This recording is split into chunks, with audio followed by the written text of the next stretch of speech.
Kurdi tersenyum. Ia meraba kantung kemejanya yang hitam. Sebuah pisau cukur ia letakkan di pinggir tempat tidur. Lalu, sehelai daun kelapa muda dan seutas tali dan pelepah pisang. "Untuk apa itu?" "Diam sajalah kau," sungut Kurdi. Matanya yang hijau kemerah-merahan menatap ke bagian mata wajah mayat.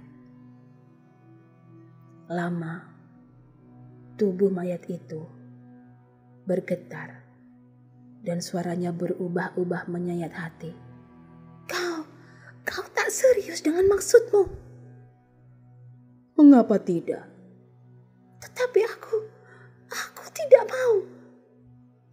Peduli, aku jijik melihatmu. Pengabdi setan, aku jijik. Aku hanya mau disentuh oleh suamiku. Kurdi membuka pisau cukur, lalu mulai menyayat urat nadi dengan lengan kirinya. Mayat itu berteriak, "Aku benci melihat darah. Aku benci melihatmu." Tetapi tubuh mayat di tempat tidur tidak bergerak sama sekali untuk melawan. Waktu dari urat nadi Kurdi mengucur darah deras yang oleh Kurdi kemudian diteteskan tepat di bagian mana jantung mayat terletak. Dada perempuan itu naik turun dengan gelisah ketika darah merah yang segar dan hangat itu mengenai bagian kulitnya. Terdengar suara seperti belerang disiram air. Seperti belerang pula, dari sekujur tubuh mayat berkebul asap putih ke langit-langit, bercampur dengan asap dupa menyan yang memenuhi 4 pojok kamar tidur. Bau tak enak menusuk hidung, namun Kurdi menghisapnya dengan perasaan nikmat. Wajah yang pucat justru jadi kemerah-merahan kini, dan tubuhnya mulai basah oleh peluh. Ia dengar suara si perempuan yang memohon, "Jangan!" Tetapi ia tak peduli. "Jangan!" Kurdi tetap tidak peduli. Darah semakin banyak mengucur. Asap semakin banyak terkepul. Lalu tubuh mayat di atas tempat tidur mulai berubah wujud. Bagian-bagian yang telah rusak ditabrak lokomotif kereta api yang merenggut kematian si perempuan kembali dalam wujud semula. Ia terbaring di atas tempat tidur, bukanlah lagi sosok tubuh yang mengerikan. Akan tetapi, sosok tubuh telanjang seorang perempuan berwajah manis, meskipun tidak begitu cantik. Namun liku-liku tubuhnya di mata Kurdi tampak begitu indah dan sempurna. Laki-laki itu mulai mengerang. Si mayat mengeluh, "Tidak, tidak." Disusul teriakan lengking, "Tidak." Ia terus berteriak sementara Kurdi membuka pakaiannya. Berteriak dan berteriak memilukan selagi Kurdi naik ke tempat tidur dengar nafsu binatang meronai wajahnya yang berubah mengerikan. Jeritan arwah yang kembali menghuni mayat di rumah itu. Terbawa angin lewat celah-celah pintu, lewat celah-celah jendela, lewat celah-celah atap, malam yang sepi menyentak jadi terlonjak. Di rumah sebelah, Pak Marto terloncat dari tempat duduknya. "Dengar," gumamnya serak. Dengan wajah pucat pasi dan tubuh gemetar, orang-orang lain di rumah itu terpaku diam. "Itu jeritan Marni," desis Pak Marto. Di kursinya, Parjo duduk merengkut. Peluh dingin mengalir dari seluruh pori-pori kulitnya, membasahi wajahnya, menguyubi pakaiannya. Ketika akhirnya ia bangkit dengan seluruh tubuh gemetar. Dari selangkangannya mengucur air hangat berbau pesing. Ia kemudian berlari masuk ke salah sebuah kamar sambil terkencing-kencing. Melompat ke tempat tidur di samping salah seorang adiknya yang sedang berusaha menahan kantuk. Lalu merintih dengan suara ketakutan. Kau dengar itu?" Si adik tak menjawab, dan Parjo menggulung tubuhnya di bawah selimut. Di ruang tengah, Umarto jatuh pingsan dalam pelukan suaminya. Namun tak seorang pun yang berani keluar rumah untuk memastikan suara jeritan itu. Tidak seorang pun. Di luar, malam semakin kelam. Udara semakin dingin. Dan angin bertiup kencang, gersang, dan kering.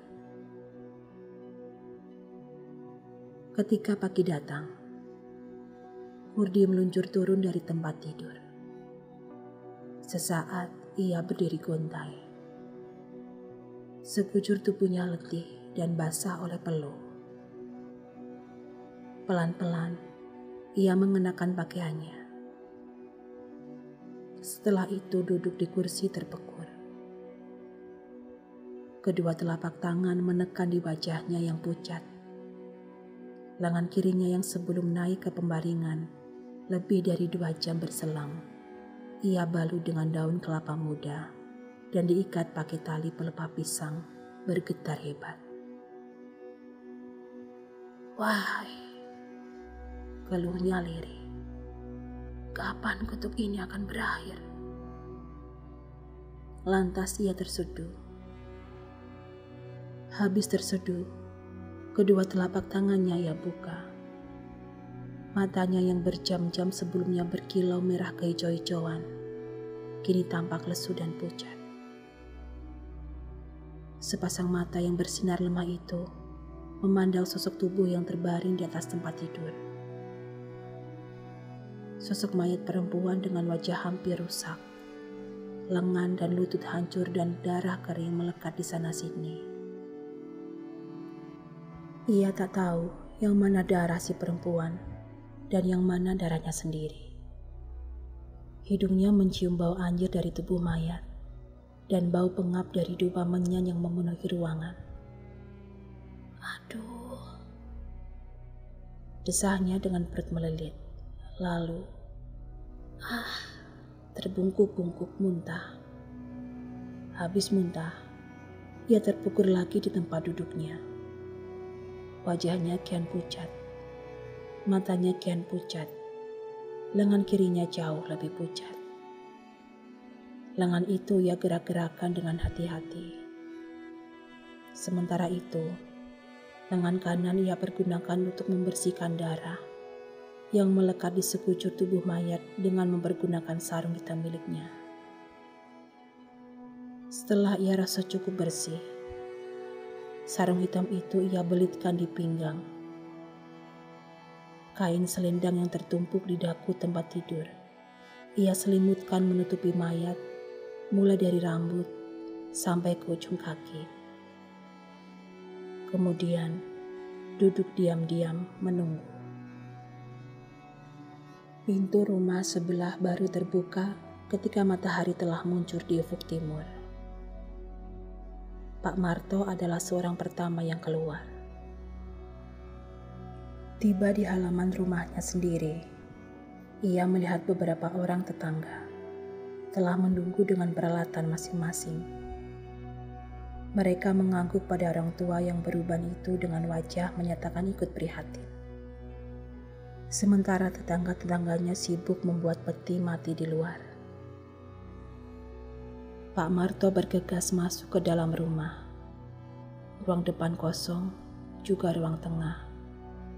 Resah ia masuk ke kamar tidur dan melihat Kurdi masih menunggu mayat dengan kepala menekuk setengah mengantuk dan wajah kian memucat. Langkah-langkah kaki Pak Marto membuat kantuknya terenggut. Ia mengangkat wajah memandang tuan rumah. "Kau baik-baik saja, nak Kurdi?" sapa Pak Marto. Kurdi manggut-manggut. Pak Marto memandang ke tempat tidur, lantas menghela nafas lega. "Syukurlah," gumamnya. "Kenapa?" tanya Kurdi. Pak Marto mengernyitkan kening. "Kami dengar cerita Marni tadi malam." "Oh ya," desah Kurdi, seperti orang bodoh dan tak berdosa. Pak Marto duduk di pinggir tempat tidur, menatap selendang yang menutupi wajah mayat. "Mungkin kami begitu ia benci di saat-saat menjelang kematiannya," ia mengeluh, "hingga kami dikejar-kejar oleh perasaan bersalah." Ia menarik nafas berat dan panjang. "Mengapa kau begitu tolol, Marni? Sudah mati. Tak mungkin kami mendengar ceritanya lagi." "Bapak menghayal," gumam Kurdi. Ya, aku menghayal. Juga istriku dan Parjo." Wajah orang tua itu tampak kebingungan. Mungkin juga perasaan bersalah itu yang membuat istriku begitu lelah sampai pingsan. Dan Parjo terbirit-birit ke kamar sambil terkencing-kencing. Kurdi tersenyum kecut. "Anak malang," desah Pak Marto seperti pada dirinya sendiri. "Kasihan Marni. Seharusnya semua ini tidak terjadi padanya." Kurdi acuh tak acuh. Dan Pak Marto tak peduli. Ia terus berkata-kata seperti pada dirinya sendiri. Suaranya penuh dengan penyesalan. "Ia yatim piatu. Masih termasuk sanak keluargaku sendiri. Ayahnya terbenam di laut waktu perahu mereka dilanda topan. Nelayan-nelayan lain pulang tanpa ikan dan tanpa ayah Marni. Dan 2 orang nelayan lainnya. Murni masih bayi waktu itu. Dan masih menyusu ketika ditinggal mati pula oleh ibunya yang meninggal karena busung lapar. Marni lalu kami ambil. Kami hidupi ia seperti kami menghidupi anak-anak kami sendiri. Tetapi kehidupan di pantai semakin kering. Ikan-ikan semakin habis. Kapal-kapal besar milik orang-orang asing merampas kehidupan kami. Lalu pantai di mana kami lahir dan dibesarkan terpaksa kami tinggalkan. Bertahun-tahun kami hidup di tempat ini, membesarkan anak-anak kami. Membesarkan Marni dengan susah payah." Pak Marto menggeleng-gelengkan kepala tiba-tiba. "Sayang," keluhnya. "Semua itu ternyata sia-sia." "Sia-sia?" Kurdi berminat. Setelah Marni tumbuh jadi perawan belasan tahun, kecantikan wajah dan kemontokan tubuhnya telah menarik banyak mata laki-laki. termasuk Parjo sendiri. Parjo suaminya sebelum Marni meninggal, begitukah? Celakanya Parjo anak kandungku sendiri. Loh, apa salahnya? Salahnya, wajah Pak Marto berubah merah padam. Setelah ibunya meninggal, Marni menyusu pada istriku. Maksud Bapak, Parjo dan Marni satu susu? Orang tua itu menjawab. Ia menggeram sehingga giginya bergemeretakan. Terlalu benar. Seharusnya tidak kami beritahu pada anak-anak itu bahwa mereka bukan saudara kandung. Seharusnya kami rahasiakan sehingga mereka tidak saling jatuh cinta dan lantas. Kepala Pak Marto menekuk, lesu. Tetapi suaranya geram dan marah. Lantas sementara adik-adik mereka ke sekolah, sementara istriku ke sawah, dan aku ke hutan untuk menebang kayu. Mereka melakukannya, terkutuk. Mereka melakukannya, zina. Pak Marto menoleh ke arah Kurdi, sehingga yang belakangan ini agak terkejut. Sudut-sudut mata Pak Marto berkilau oleh butir-butir air. Bibirnya kering waktu bersungut-sungut. Adakah kata lain yang lebih nista dari itu, Kurdi? Kurdi pun angkat bahu. Pak Marto memalingkan muka, menahan tangis. Ya, keluhnya sakit. Memang itulah kata yang tepat. Zina, zina, zina. Ia tekapkan telapak tangan ke wajah lantas mulai terseduh. Seharusnya aku membenci mereka, mengusir mereka, melupakan mereka. Tetapi mereka tetap anak-anakku. Yang seorang lahir dari darah dagingku sendiri, yang lain dibesarkan oleh susu istriku. Kami terlalu mencintai mereka dan terpaksa menutup mata ketika mengetahui apa yang mereka lakukan. Sampai mereka berdua memaksa untuk kawin. Wah, begitulah petua apapun tak masuk di kepala anak-anak bodoh ini. Akhirnya mereka lari ke kota lain, menikah diam-diam di sana. Pada keluarga dan tetangga-tetangga yang bertanya-tanya, kami bilang saja anak-anak itu mencari hidupnya sendiri-sendiri di kota. Mereka percaya, dan kami pun percaya, anak-anak kami akan hidup tenang dan tentram. Biarlah dosa-dosa mereka kami tanggungkan di neraka. Tetapi Tuhan juga yang Maha Kuasa.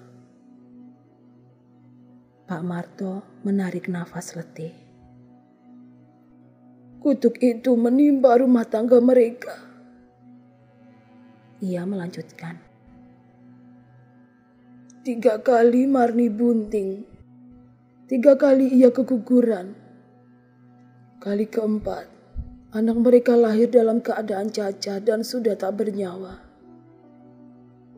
Kehidupan ekonomi mereka seret. Mereka pindah dari satu rumah kontrakan ke rumah kontrakan lain. Dan satu usaha ke usaha lain, dari suatu kota ke kota lain selalu gagal. Gagal dan gagal lagi. Dan kesadaran itu perlahan-lahan datang bahwa mereka sesusu. Mereka seharusnya tidak jadi suami istri. Dan Parjo mulai berpaling ke perempuan lain. Mengapa Marni sampai mati di sini? Tanya Kurdi. Ia sadar akan dosanya, tetapi tidak bisa melepaskan cintanya. Ketika Parjo dan perempuan itu menikah, Marni kabur kemari. Parjo ia tinggal surat di mana ia katakan ia mengancam akan bunuh diri kalau Parjo tidak menceraikan perempuan madunya. Marni kami terima baik-baik. Dan 1-2 kali usahanya untuk bunuh diri berhasil kami gagalkan. Nasihat-nasihat kami masuk juga di hatinya. Tetapi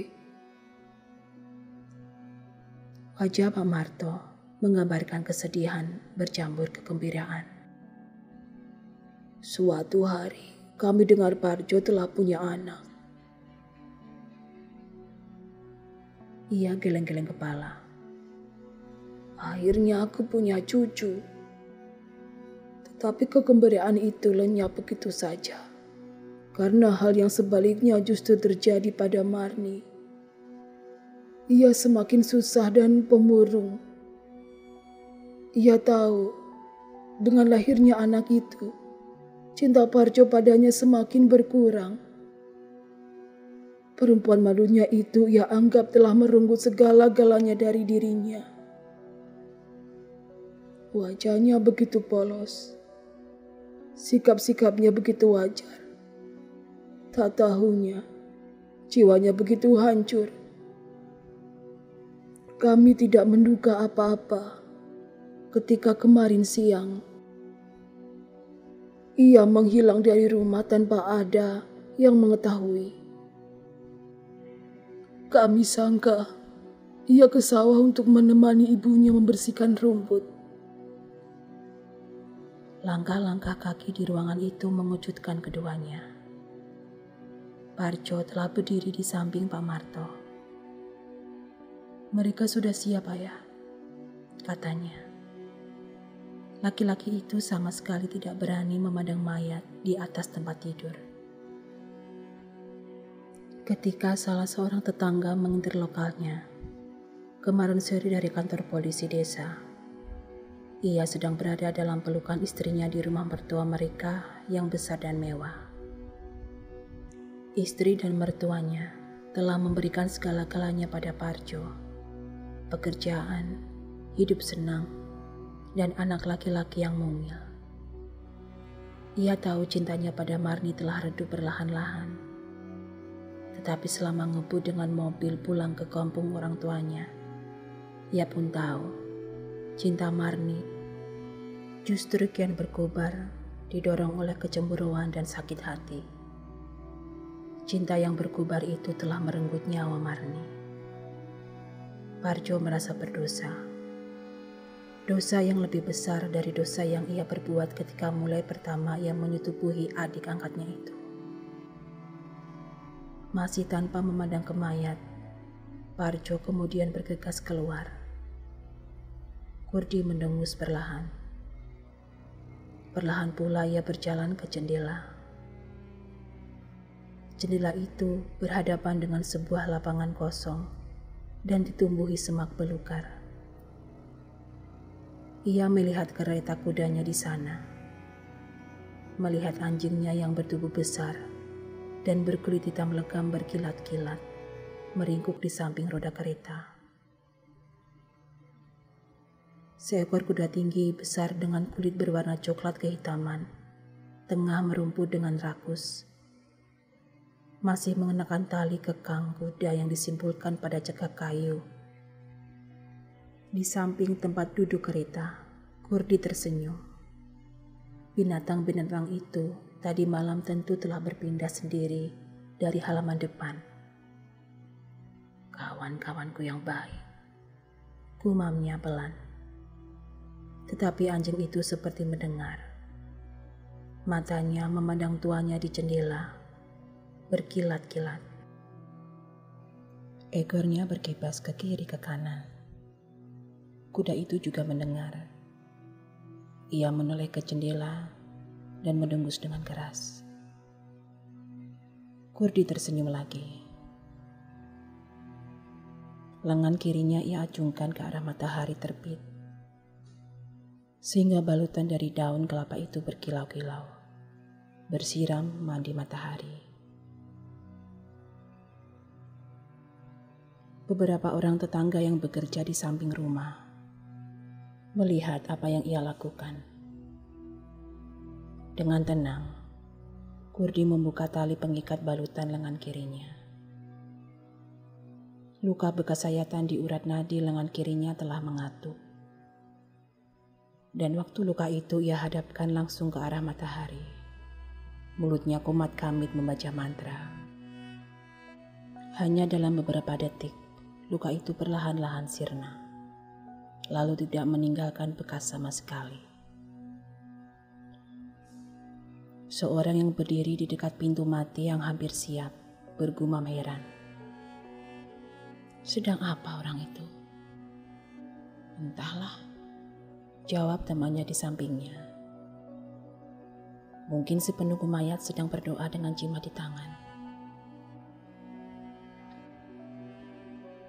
Roda kereta berdetak waktu teramuk ke sebuah batu tepat di depan pintu pekuburan. Kurdi tersentak dari katuk yang membuatnya terangguk-angguk semenjak tadi di tempat duduk.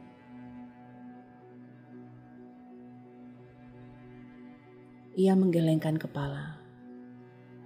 Sepasang matanya yang sempat bersinar tajam menembus kegelapan malam, memandang berkeliling.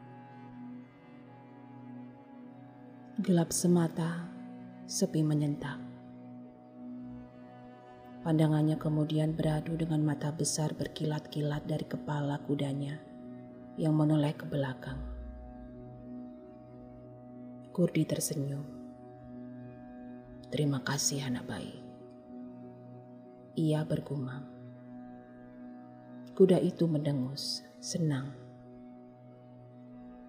Kurdi meloncat turun dan membiarkan tali les berjuntai menyentuh tanah berbatu. Seekor anjing besar dan hitam mendekat dengan menggibas-gibaskan ekor. Lalu lidahnya yang lembut kemerahan menjilati betis Kurdi yang telanjang. I love you. Sungut Kurdi seraya memandangi anjing itu. Aku berani bertaruh, kau tak akan sudi masuk ke dalam. Ia tolehkan kepala ke arah pekuburan. Anjing itu melolong kecil, kemudian meringkuk di samping roda kereta. Kurdi memeluk-meluk punggung kuda, kemudian mengusap moncong anjungnya. Kalian akan sabar menunggu, bukan?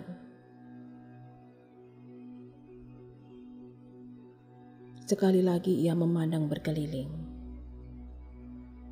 Setelah merasa puas, ia lalu memasuki kompleks pekuburan. Dengan bantuan sinar rembulan dan cahaya bintang kumbintang, melangkah tenang-tenang di jalan tikus yang di bagian kiri dan kanannya dipenuhi gundukan-gundukan tanah serta batu-batu nisan. Dibantu ingatannya ketika ikut mengantarkan jenazah yang dimakamkan tadi siang. Kurdi kemudian tiba di tempat yang ia tuju. Ia pandangi gundukan tanah yang masih baru dengan nisan yang juga baru. Terbuat dari kayu, tak jatuh dari kakinya. Ada suara berkepak tiba-tiba. Kurdi menoleh. Seekor kelelawar rupanya terkejut oleh kedatangan Kurdi. Lantas terbang dengan suara ribut dari rimbunan dedaunan sebuah pohon kamboja yang tumbuh subur. Burung itu seakan-akan melejit ke langit yang biru. Berputar-putar sebentar di atas tempat Kurdi berdiri, terbang lagi. Kian tinggi. Akhirnya hanya tampak seperti bintik kecil yang seakan-akan menerobos masuk ke perut rembulan. Kurdi menghela nafas. Ia rogoh saku kemejanya yang lebar, mengeluarkan sesuatu yang kemudian ia letakkan tepat di depan kayu nisan. Di atas gundukan tanah makam, Bau harum yang semerbak menusuk hidung Kurdi. Ketika mancis ia nyalakan, tampak bunga rampai beraneka ragam berserakan di sekitar pedupaan yang barusan ia letakkan. Dengan mempergunakan ranting-ranting kering yang juga ia bawa, ia kemudian menyalakan isi dupa. Cahaya api membersit-bersit, kuning kemerahan. Setelah nyala api itu padam, kini tinggal asap putih berkebul, meliuk-liuk ditiup angin malam yang dingin, menusuk tulang. Sesaat Kurdi menggigil. Ia kencangkan kain syal tebal yang membeli di leher, lalu dengan nikmat menghirup asap yang berkebul dari pedupaan. Perlahan-lahan, kepalanya bergeleng-geleng ke kiri, ke kanan. Lama-lama makin cepat. Sementara tangannya terus membubuhkan serbuk halus ke pedupaan. Bau menyan yang keras dengan cepat memenuhi udara di sekitar tempat Kurdi duduk bersila. Matanya terpejam rapat dan bibirnya komat kamik membaca mantra. Tak lama kemudian, tubuh Kurdi berguncang-guncang dengan keras.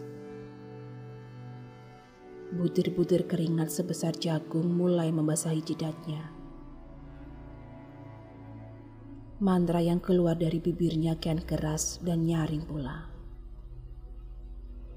Ya Barda, ya Guru, ya Marni. Berulang kali ia membacakan mantra yang sama. Lalu, ku datang, ku datang, ku datang. Asap menyan membumbung semakin banyak.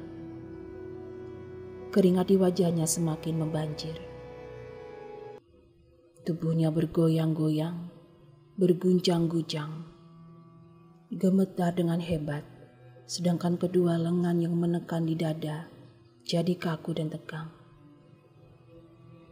Tiba-tiba ia berhenti membaca mantra. Mata Kurdi pelan-pelan membuka. Kepala ia tengadahkan, menatap langsung ke arah rembulan yang entah semenjak kapan tahu-tahu telah bersembunyi di balik awan putih perak yang mengapas di langit. Sinar lemah dari balik awan itu beradu dengan sinar tajam yang terpancar keluar dari sela kelopak-kelopak mata Kurdi yang tidak berkedip sekejap pun juga. Lama ia bersikap seperti itu, tanpa bergeming dari duduknya, tanpa mengedipkan mata, bahkan tanpa bernafas sama sekali. Kulit mukanya mulai kemerahan dan terasa panas. Uap tipis sedikit demi sedikit keluar dari kulit wajah Kurdi yang basah oleh peluh, beradu dengan asap menyan yang juga semakin menipis karena Kurdi tidak lagi mengisi dupa dengan serbuk baru.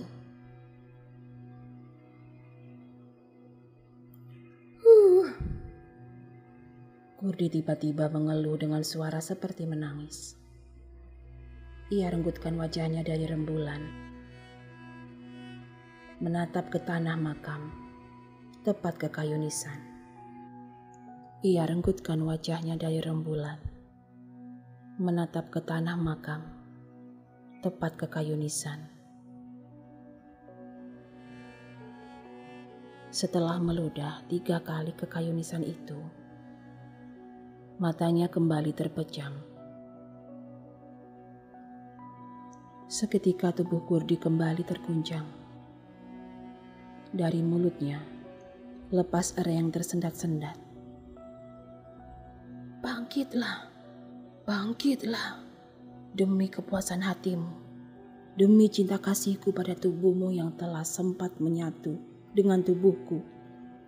Bangkitlah Marni, sempurnakanlah kepenasaran jiwamu yang melayang-layang di langit kelam, yang terlunta-lunta di alam baka, yang terkapar di tanah kering. Bangkitlah Marni, bangkitlah. Lalu cepatlah kau kembali. Ya Barda, ya Guru, Marni. Asap menyan telah habis. Tetapi pedupaan itu kini tak lagi diam. Dupa kecil itu bergoyang pelan-pelan. Pelan, lalu makin keras. Kemudian berguling ke sisi waktu tanah yang penuh oleh bunga rampai. Tempat dupa tadi terletak. Mulai rekah, kemudian terbongkar dengan hebat. Seperti ada pacul dan sekop-sekop yang tidak terlihat. Menggerakkan tanah-tanah makam itu, sehingga berhamburan ke sekitarnya.